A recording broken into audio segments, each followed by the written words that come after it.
President from my notes. So article 52 से लेकर 78 और ये पार्ट 5 में है। और ये यूनियन एग्जीक्यूटिव होता है। ये यूनियन एग्जीक्यूटिव में क्या क्या और आते हैं, प्रेसिडेंट आता है, वाइस प्रेसिडेंट आता है, प्राइम मिनिस्टर आता है, काउंसिल ऑफ मिनिस्टर्स आते हैं और अटॉर्नी जनरल ऑफ इंडिया आता है। फिर से देख लेते हैं यूनियन एग्जीक्यूटिव में क्या क्या आते हैं, कौन कौन आता है। President, vice president, prime ministers, council of minister, attorney general of India. इनका जो इलेक्शन होता है ना वो इलेक्टोरल कॉलेज होता है। और फर्स्ट क्या है, इलेक्टेड एमएलएस कर इनका इलेक्शन इलेक्टोरल कॉलेज होता है जो कि क्या कॉन्स्टिट्यूटेड होता है, इलेक्टेड एमएलएस होते हैं जिसमें कि summation of population of the state divided by summation of elected MLAs divided by 1000, ये होता है इसका। और इलेक्टेड एमपीज़ का कैसे कैलकुलेट होता है, summation votes of all MLAs divided by summation elected MPs.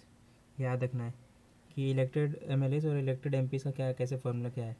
और इसमें एक चीज़ याद रखना है, इलेक्टोरल कोटा जो कि किसके बराबर होता है, summation of valid votes by 2+1। याद रखना है electoral quota by system of proportional representation by means of single transferable vote and secret ballot, ये याद रखना है। और डाउट्स ऑफ प्रेसिडेंट इलेक्शन कौन डिटरमाइन करता है, कौन सॉल्व करता है, सुप्रीम कोर्ट करता है। इनका क्वालिफिकेशन क्या क्या है कि ग्रेटर देन 35 ईयर्स का होना चाहिए, क्वालिफाइड इलेक्टर ऑफ लोकसभा होना चाहिए, और 15,000 deposit security deposit in RBI करना है इसको, और 50 elector proposer and 50 elector as a seconder होना चाहिए। और ओथ के कौन लेता है इनका, सीजीआई लेता है, मतलब चीफ जस्टिस ऑफ इंडिया इनका ओथ कराता है। और प्रिविलेजेस जो होता है डिटरमाइंड बाय पार्लियामेंट, ठीक है ना। और टर्म कितने का है, टर्म्स 5 ईयर का टर्म है। रिज़ाइन किसको करता है, वाइस प्रेसिडेंट करता है, और n टाइम्स री इलेक्टेड हो सकता है। लेकिन यूएस में क्या है, यूनाइटेड स्टेट्स में ओनली 2 टाइम्स होता है। इनका जो इम्पीचमेंट प्रोसेस है कौन से बेसिस पे होता है, वायलेशन ऑफ कॉन्स्टिट्यूशन के बेसिस पे। और 14 डेज प्रायर नोटिस मिलना चाहिए और 1/4 मेंबर्स साइन होना चाहिए उस पर। इनिशिएटेड ईदर हाउस और resolution passed by 2/3 of total membership of both house, both Lok Sabha and Rajya Sabha separately, ठीक है, याद रखना है। और क्वासी जुडिशियल प्रोसीजर होता है ये। नॉमिनेटेड एमपी जो होते हैं ना can take part, elected MLA is not, ये भी याद रखना है कि नॉमिनेटेड एमपी जो थे ना वो कैन टेक पार्ट, लेकिन इलेक्टेड एमएलएस नहीं लेते हैं इसमें पार्ट। और absence of in absence of president कौन होता है, फिर वाइस प्रेसिडेंट होता है। और वाइस प्रेसिडेंट के एब्सेंस में चीफ जस्टिस ऑफ इंडिया हो गया। और चीफ जस्टिस के एब्सेंस में सीनियर मोस्ट जज एज प्रेसिडेंट होगा, ठीक है ना। और वैकेंसी ऑफ प्रेसिडेंट होने पे फिल्ड विद इन 6 मंथ्स, ठीक है ना, 6 मंथ याद रखना है। और out going president hold until next president, ये भी याद रखना है। पावर्स देख लेते हैं president.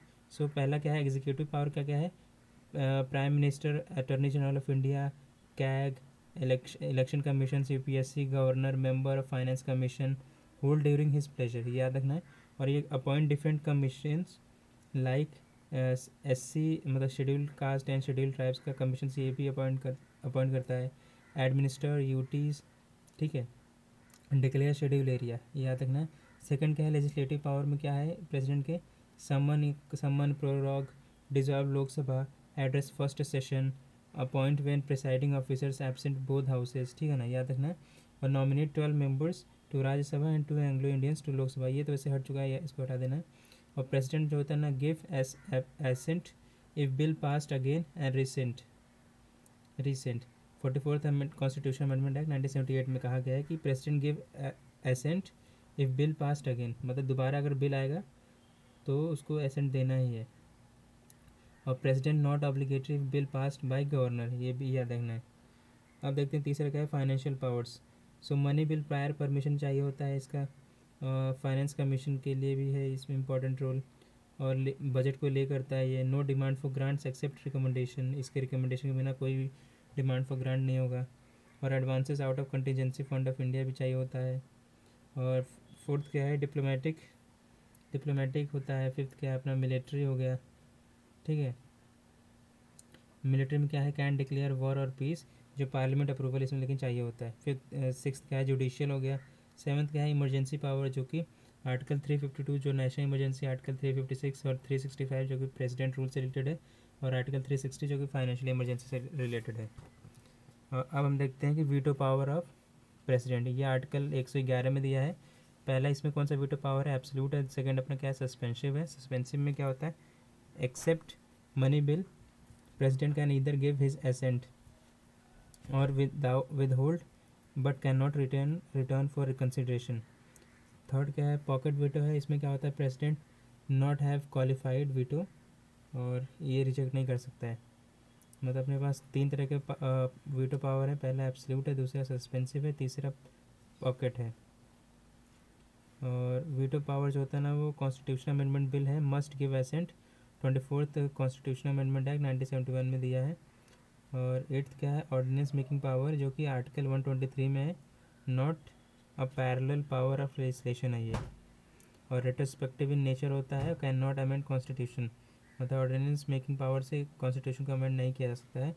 No connection with the national emergency.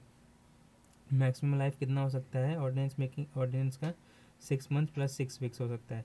और डीसी वाधवा केस 1987 में था ये। और नाइन्थ अपना पावर कौन सा है, प्रेसिडेंट का पार्डनिंग पावर है। इसमें क्या है, एन एग्जीक्यूटिव पावर होता है ये, not as a court of appeal होता है। पहला कौन सा है पार्डनिंग पावर में, कम्यूटेशन, जिसका सब्सटीट्यूट हो करता है। सेकंड क्या है, रिप्राइव होता है, जिसमें स्टे लगा देता है।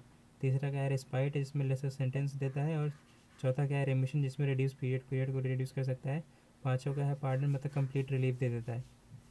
ये याद रखना है पार्डनिंग पावर्स। और ये कैन अगेंस्ट मार्शल लॉ के अगेंस्ट भी हो सकता है। No second petition for mercy, ये भी याद रखना है।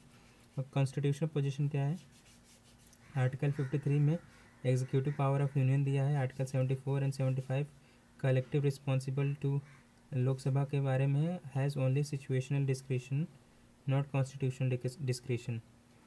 अब हम देखते हैं vice president. So vice president का हमने कहाँ से लिया है, अमेरिका से लिया है। इलेक्शन जो होता है ना, वो इलेक्टोरल कॉलेज का होता है, कराता है। और both elected and nominated members of both houses. और वाइस प्रेसिडेंट के केस में स्टेट लेजिस्लेटिव असेंबली के इलेक्टेड मेंबर्स वगैरह नहीं लेते हैं पार्ट। और ये भी proportional representation by means of single transferable vote से होता है, सीक्रेट बैलेट। और डिस्प्यूट जो होता है ना, सॉल्व बाय सुप्रीम कोर्ट। इनका क्वालिफिकेशन क्या है, qualified member of Rajya Sabha, 20 electors proposer and 20 electors seconders.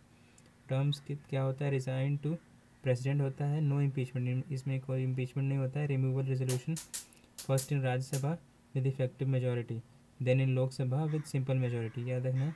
और वैकेंसी जो होता है ना, इनके वैकेंसी पे election held as soon as possible, कोई इसमें एग्जैक्ट टाइम नहीं दिया है।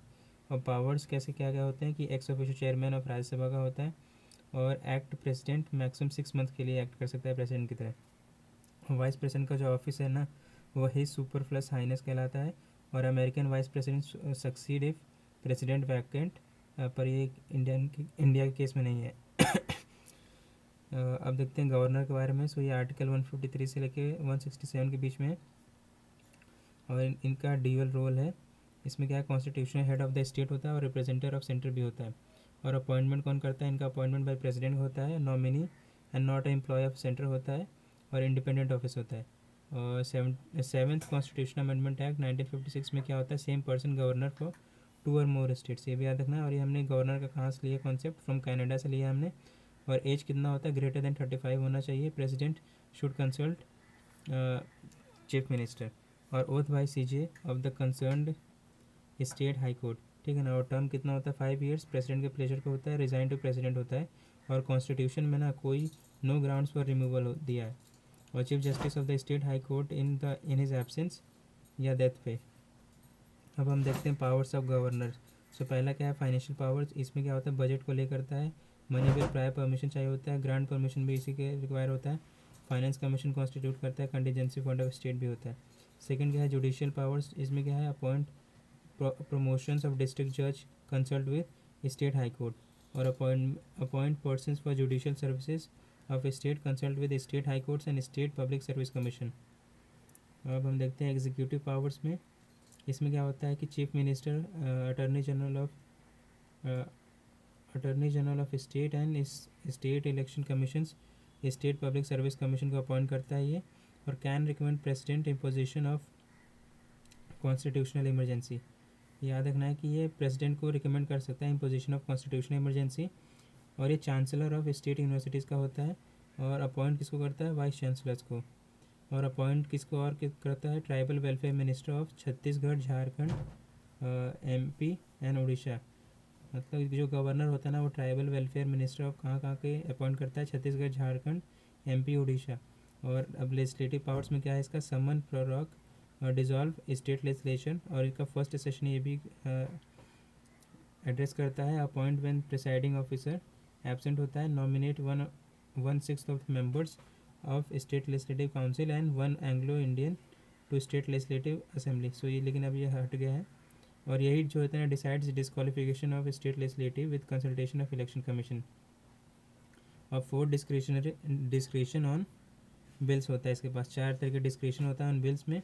और ये ले report of finance commission, state public service commission और कैग बिफोर स्टेट लेजिस्लेचर। और नो डिप्लोमेटिक, मिलिट्री और इमरजेंसी पावर है इसके पास। कॉन्स्टिट्यूशन पोजीशन क्या है, ये आर्टिकल 154 जो है ना इक्वलेंट टू किसके है, आर्टिकल 153 के इक्वलेंट है, जो कि एग्जीक्यूटिव पावर ऑफ स्टेट का है। आर्टिकल 163 जो है ना वो इक्वलेंट किसके है, आर्टिकल 74 और आर्टिकल 164 जो है ना equivalent to article 175।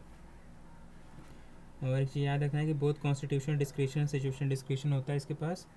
Constitutional discretion में क्या होता है कि बिल्ड टू द प्रेसिडेंट और इंफॉर्मेशन फ्रॉम सीएम हो मिलेगा इसको। Recommendation imposition of president rule करता है। Determine amount payable by government of Assam, Meghalaya, Tripura, Mizoram, MTM to the autonomous district tribal district council. Question on governor discretion जो होता है ना वो गवर्नर खुद ही डिसाइड करता है हिमसेल्फ। एक चीज़ और है कि president and governor only suspensive veto होता है over ordinary bill. If bill return by president must again presented to president by the governor, और प्रेसिडेंट एंड गवर्नर में withhold assent to money bill और bill then ends. याद रखना है। और president can not return money bill send by the governor. Ordinary making power जो ordinance making power of president and governor जो होता है ना नॉट डिस्क्रिशनरी पावर होता है। गवर्नर कैन सस्पेंड, रेमिट, ठीक है, कम्यूट और death sentence but can not pardon it. और जो गवर्नर होता है not pardoning power with respect to court martial. Governor special majority होता है उसके पास विद रिस्पेक्ट टू कहाँ से, महाराष्ट्र, विदर्भ, मराठा रीजन, गुजरात में सौराष्ट्र और कच्छ रीजन, नागालैंड में Naga hills and Tuensang area, और असम में ट्राइबल एरिया, मणिपुर में हिल एरियाज, और अरुणाचल प्रदेश और कर्नाटका में।